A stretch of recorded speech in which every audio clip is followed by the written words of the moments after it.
Mundial. Ele faz a alegria da galera aqui na rádio de manhã, não, Ramon? Agora 11h08 e a gente já está com a nossa entrevistada aqui no estúdio. Hoje a gente vai falar de um tema interessantíssimo, porque o dia 7 de abril, talvez tenha muita gente aí que não sabe, mas é o Dia Nacional de Combate ao Bullying. E a gente vai conversar sobre esse tema com Camila Miranda, que é psicóloga, autora e coautora de livros também, né, na área da psicologia e educação. Camila, bom dia mais uma vez. Eu já tive até o privilégio de conversar com Camila. Não é? Eu falo como aqui é um lugar gostoso, né? E como vocês são muito atentos em vários temas, né? Desde o seu cuidado Eu cheguei mais cedo, estava falando com alguém, deixa eu falar com a senhora que eu fiz uma entrevista, ou eu fiz uma matéria e eu vou ajudar a senhora. Sim. Foi isso que eu estava falando agora. Foi uma senhora que perguntou, que ela é aposentada, e ela está recebendo uma cobrança de umas taxas sindical, né? Que não tem. Que ela não autorizou e está sendo descontado. E aí eu estava falando para a senhora... Eu acho que é a Rádio Sociedade, né? É o perfil de todo mundo, né? Do cuidado e da atenção aos temas, né? E vocês sempre abertos para falar do tema do cuidado com as pessoas e do bullying, né? Sim, então, sim. É um prazer enorme, é uma honra enorme.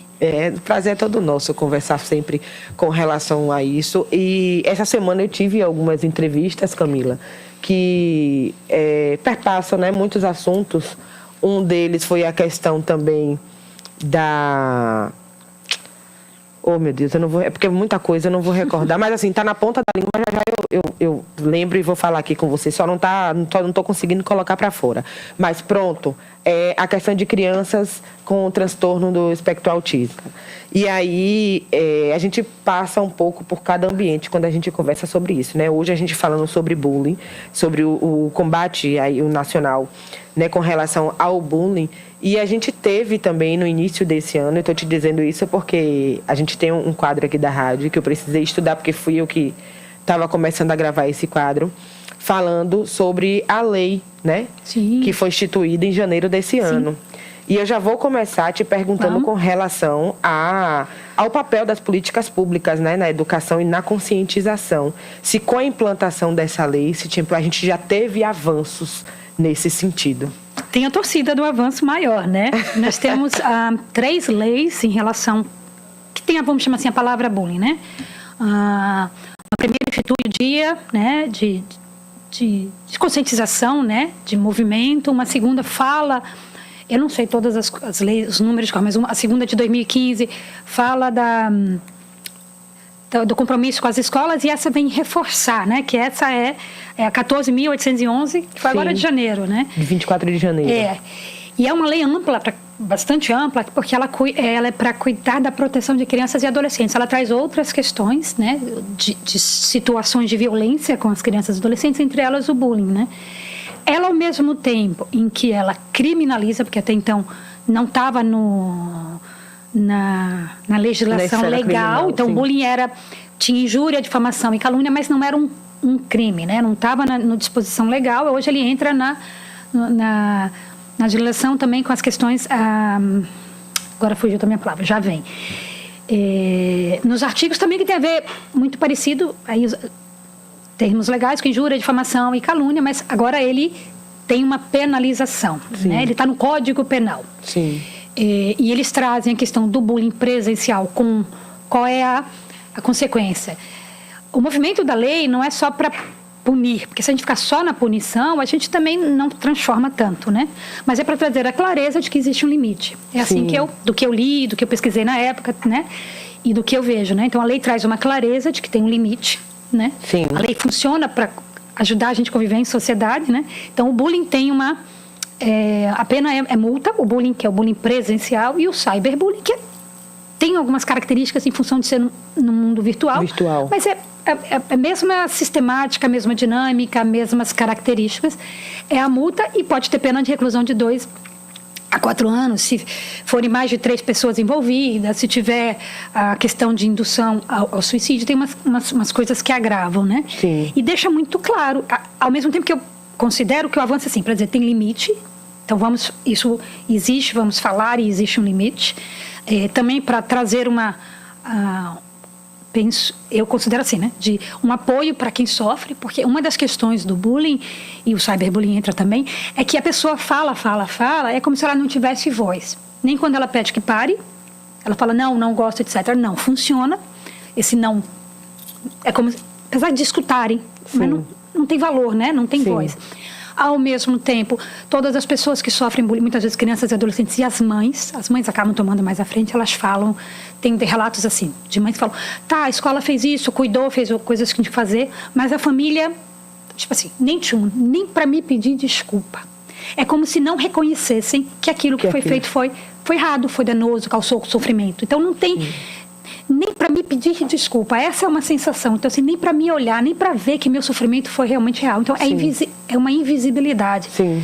E aí dói muito. Isso dá um sofrimento emocional absurdo, né? Em toda minha leitura, né, nesse movimento de me tornar uma especialista em bullying, eu considero que é isso, que não aparece tanto nas pesquisas, mas quando você vê os relatos, é isso que eles falam. É, né? Minimizar o sofrimento alheio, né? Eu acho que é mais, desumanizar. Desumanizar. Não é ninguém, não é nada. Sim. Né? E aí a pessoa acha, é minha culpa, porque ninguém está ouvindo. Então, quando eu peço ajuda, quando eu faço voz, e todos aqueles maiores adultos que precisam me cuidar não me cuidam, isso é muito confuso para uma criança.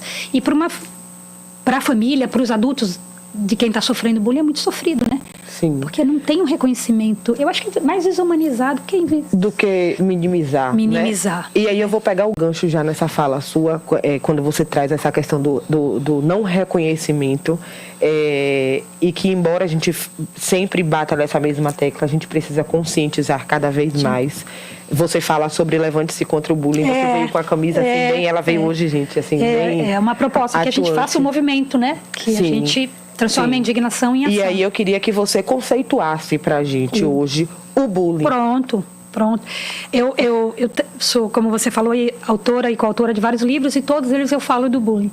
E eu brinco assim, uma brincadeira de bom humor no sentido. A única coisa que eu repito no material é a definição. Porque quando uma coisa está bem feita, eu reescrevi, mas a definição é exatamente essa, e aí eu pontuo as características para ficar mais claro, né? Então, o bullying compreende todas as formas de atitudes. São 6 características, eu vou trazer mais uma hoje. Atitudes agressivas, que são intencionais, repetitivas, não tem motivação evidente, né? Ela causada por um ou mais estudantes, falando do bullying escolar, contra outro, né? Causando dor e angústia, 5, numa relação desigual de poder, que é aqui que quando nas minhas leituras, há um certo tempo atrás, lá em 2019, que é quando eu começo a organizar esse meu aprendizado de vida, de trabalhar em escola, é o que faz a diferença, né? É o que transforma, que faz a diferença entre bullying e brincadeira, né? É essa característica. Mas hoje, relendo e sempre procurando coisas, eu vou incluir uma outra coisa na definição. O público, se não tiver um público, não é que o ser humano tem, né? A agressividade, a raiva, a bondade, a gentileza, temos tudo, né? Mas quando não tem um público, é como se o bullying não cola. Precisa ter um público, uma plateia. Eu estava falando, é um show. Vamos ver se a gente paga o ticket, o ingresso para esse show, né? Para esse teatro ou para esse show musical, né? Então, sem esse público, sem o teatro cheio, ou a concha acústica cheia, né? A gente tem tido muito show bacana na concha. A pessoa não tem graça, vai perdendo a graça para quem é o agressor ou a agressora. Sim. Vai insistir, mas vai acabar. E aí a pessoa que sofre consegue se organizar, ter um tempo, ter força para se organizar e se posicionar, né? Porque ali já não tem, o agressor não tem tanta força e aqui consegue ter mais força. E aí vai dando um equilíbrio. Sim. Essa relação não fica tão desequilibrada. Sim. Né? É ótimo quando você traz essa questão da associação, né, para o agressor, do que seja o bullying ou uma brincadeira, uma mera brincadeira. E isso me desperta também, trazendo para uma realidade que a gente tem vivido, falando de reality show, né? Como a gente tem acompanhado aí o que está no momento, me desperta essa pergunta: até que ponto a gente pode categorizar que algo seja uma prática de bullying ou um preconceito? Esse é, assim, fenomenal, assim, difícil de responder no sentido porque não tem uma definição, né? eu estou olhando a tua mesa aqui na frente, ela tem um design bacana, né? Tem retângulos, quadrados, né? Sim. Então você tem uma definição gráfica, vamos chamar assim, visual, umas linhas que definem, ao mesmo tempo, o visual bacana são todos os desenhos gráficos, né? A gente não tem uma definição tão grande. Agora, perpassa pra caramba, pode falar, né? Pode. Perpassa pra caramba a questão do preconceito, inclusive com tem se observado um aumento, você falou do TEA, né?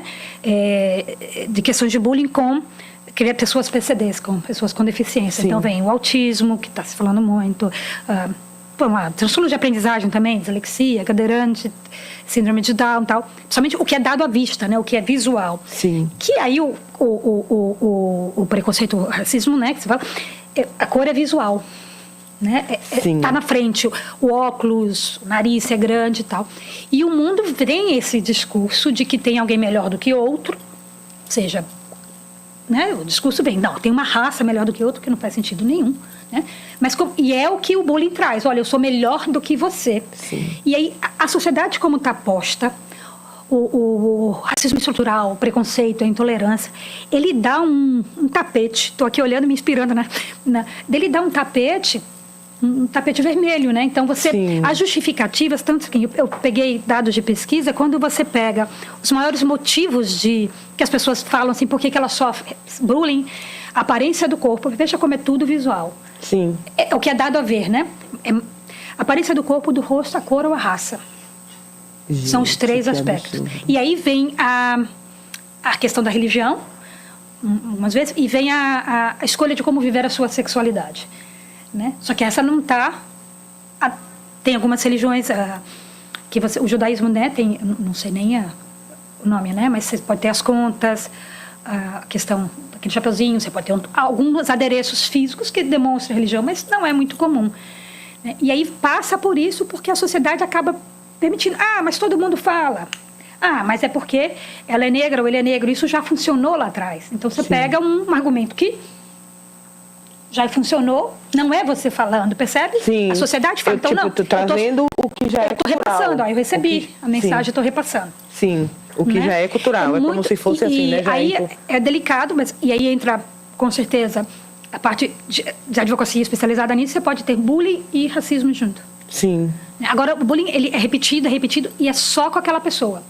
Então, é uma gracinha, uma intimidação, uma humilhação. Então, não é mais tão físico, hoje em dia é muito mais o relacional, o psicológico, o social, exclusão, ameaça. As meninas fazem mais o bullying indireto, que não dá tanto para ver, porque culturalmente a menina tinha que ser comportada. Então, a gente ainda... Mulher precisa assim, ou assado, a gente ainda permanece um pouco assim, né? Menino, não chora. A gente está tentando, a sociedade, reconstruir isso.